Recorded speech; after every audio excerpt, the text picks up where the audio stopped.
medo, mocinhas, depois vocês conversam. Isso. De alguma coisa na vida vocês já tiveram medo, tá bom?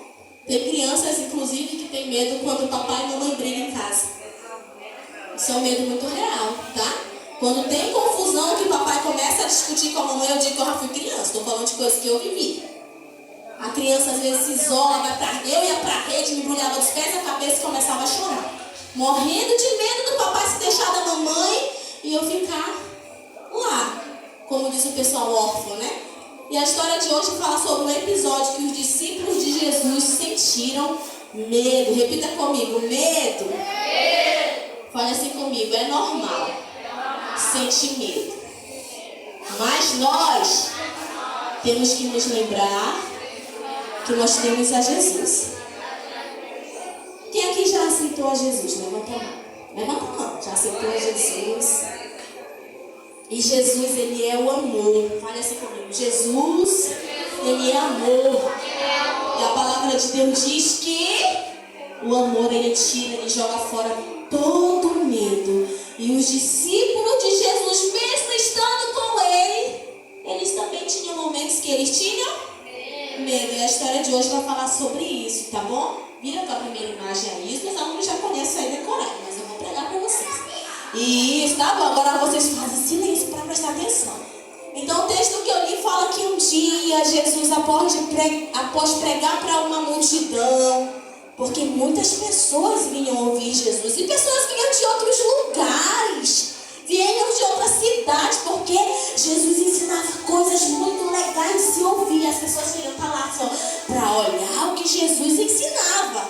E ele então despediu a multidão, convidou os seus discípulos a se retirar com ele. Eu perguntei ainda agora, quem já aceitou a Jesus? Levanta a mão. Isso. Jesus já te convidou a sair do meio de um monte de pessoas para estar com ele. Então não precisa você querer voltar lá para os antigos amigos. Ai, professora, eu tinha um amigo da escola que ele era muito legal. Ah, mas ele fala palavrão. Ele me convida para fora.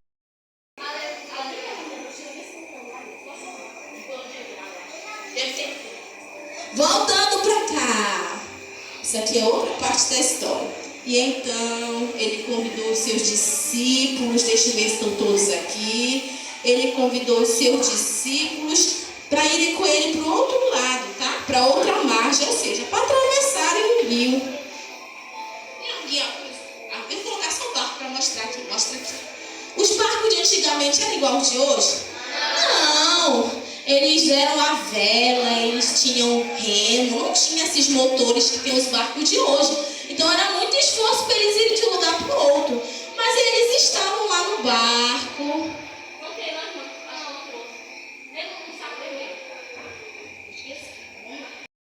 Acho que dá inclusive dormir. Eu já viajei uma madrugada toda dormindo na polpa de barco.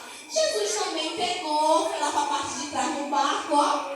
Pegou o travesseiro e ele fez o quê?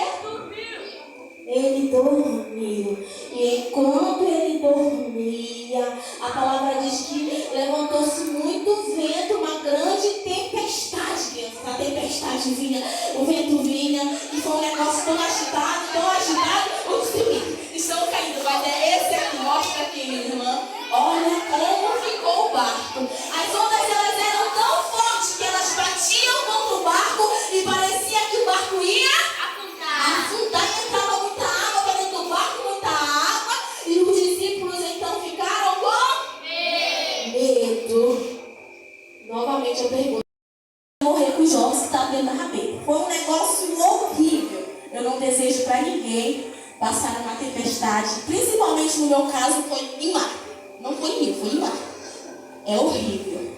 E então, crianças, no meio dessa tempestade, um dos discípulos lembrou que quem estava no barco? Jesus. Ei, Jesus está no barco. Bora lá chamar ele. Eles foram lá na parte da popa onde Jesus estava dormindo. Ei, Jesus, acorda, Jesus, acorda. Acorda, Jesus, não te importa que a gente morra. Não te importa que a gente pereça. E Jesus, então, olha aqui, Jesus dormindo, igual eu falei para vocês. E E Jesus então acorda.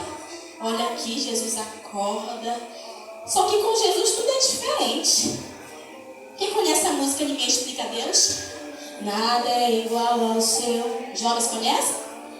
Tudo se faz no seu. Todo o universo se formou. O Senhor tem uma coisa diferente que a gente não tem. Olha assim, crianças, olha. A palavra de Deus diz que Jesus, ele se levanta. Olha o meu Jesus aqui. Ele se levanta e ele vai falar assim para o mar, ó. Mar, te acalma. Vento, te aquieta. E quando ele falou isso, crianças, foi imediato. Foi imediato. Olha como o mar ficou. O mar ficou bem quietinho, bem quietinho. E então os discípulos que estavam com medo, olha aqui, olha, eles se maravilharam dizendo: quem é esse que até os ventos e o mar lhe obedecem? Quem é esse todo-poderoso que pode mudar a nossa história? É o Deus que nós servimos.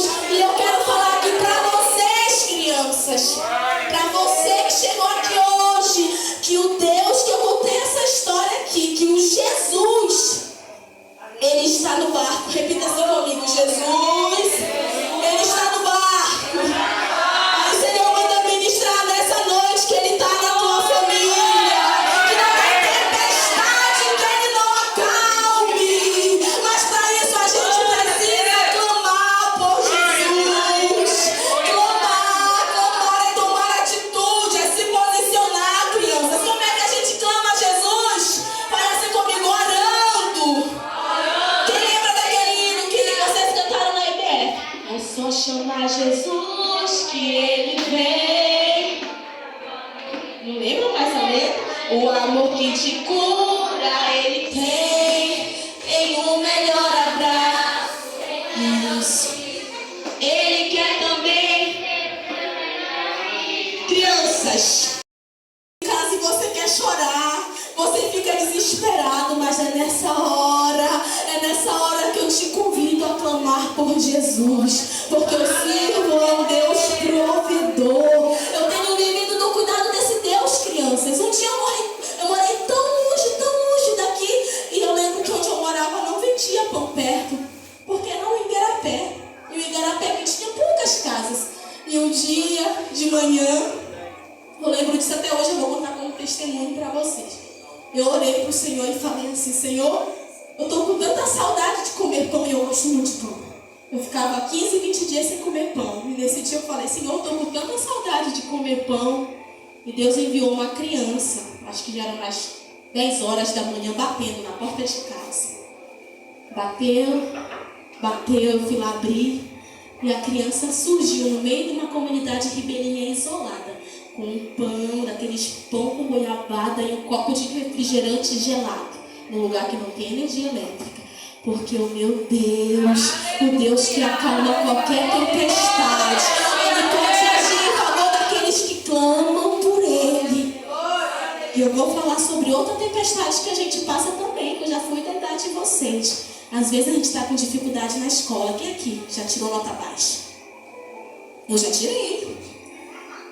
tirei nota baixa, que eu pensei que eu ia reprovar. E eu lembro que a minha mãe falou para mim: faça votos com Deus.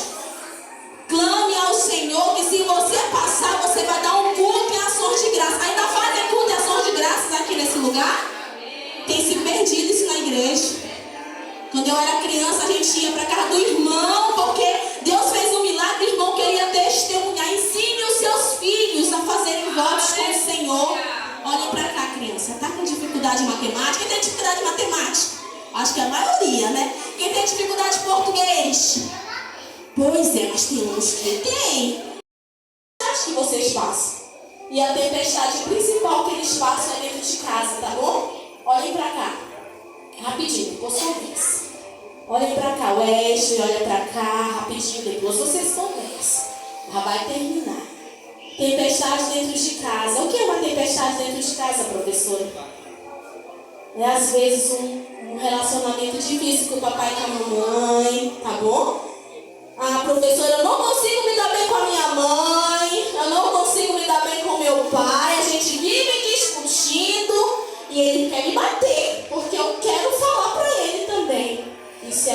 tempestade dentro de casa. Mas, como eu contei na história, quem era que estava lá dentro do barco? Jesus. Ele estava dentro do barco e ele estava quietinho, ele estava dormindo. Mas ele estava fora do barco? Ele está lá. Desde quando a gente aceita Jesus, falando divertidamente. Porque as emoções de agora que estão falando do filme na internet, eles colocaram a ansiedade. Vocês já ouviram falar que fulano tem crise de ansiedade? Quem já ouviu falar isso? Levanta a mão aí. Isso está bem normal na atualidade. Inclusive, tem uma criança lá na igreja da Nova Jerusalém. Essa criança fazia acompanhamento psiquiátrico porque ela tinha crise de ansiedade decorrente a um abuso que ela sofreu, tá? Abuso sexual. Adulto tentou fazer coisas erradas com ela, ela desenvolveu crise de ansiedade. E a ansiedade, ela é uma preocupação. As férias porque quer tomar um banho lá na Juruteua. Tudo isso deixa nossas crianças preocupadas. É preocupada se vai ganhar aquele presente que tanto quer. Ah, professora, papai me prometeu que se eu passar de ano eu vou ganhar uma bicicleta. Aí chegou lá perto do final do ano, o teu boletim só tá média vermelha. O papai não vai comprar minha bicicleta. Então, é muita preocupação para as nossas crianças. E as preocupações, esse excesso de preocupações, principalmente relacionadas à infância. Normalmente, as crises vão surgir quando a gente é adulto, mas começa lá na infância, tá? São ciclos repetitivos de medo, tá bom? Eu tive